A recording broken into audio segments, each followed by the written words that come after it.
The important point is he recognized my silent communicator. He saw me there working, and it was important to him. And these days, I'm telling you, these days where you can lose a client at the drop of the hat for God knows what reason, you got to find ways to keep them engaged in you. And silent communication, I'm telling you, it works. It works amazingly well. We've been really, it started for me, as I said earlier, when I was just a youngster just starting out, because I was a shy kid. I had no self-esteem, couldn't talk to anybody, so I had to do it with my performance.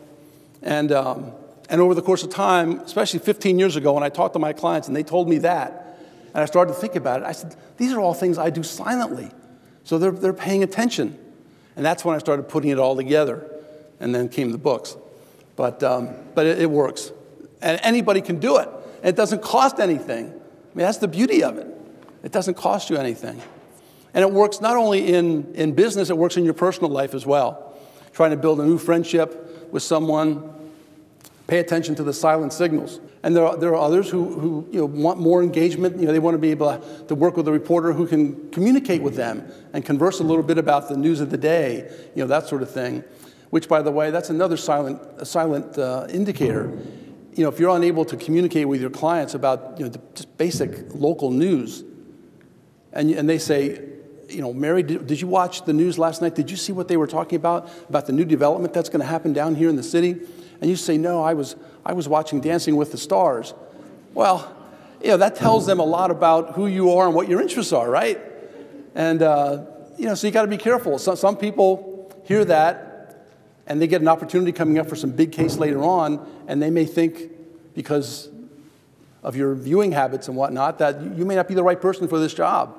So everything you say, everything you do, you're sending a message, and you don't always know how it's being received. And this silent communication stuff is critical to your success. It really, truly is. Because the thing about it is, you oftentimes don't know why someone's not using your services. Maybe because something you said, maybe because of the way you show up at a deposition, maybe every third deposition you're 10 minutes late.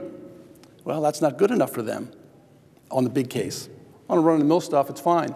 I had one client say to me one day, I actually was saying it to his co-counsel, they had not worked with our company before, and my client said, unsolicited, he said, you can use pretty much anybody in town for your regular work, but if the case is important enough, you want to call Al's company. Now, that made me feel great. I didn't ask him to do that. I didn't know that he was going to say that, but that's what he saw in our performance. That's what he was thinking, and that's what we want him to think, right? At least in our case, we did. So these silent communicators, as long as you're using them thoughtfully and purposefully and sincerely, you're not trying to pull the wool over somebody's eyes. You're not going to do that for very long. It's going to be very successful for you.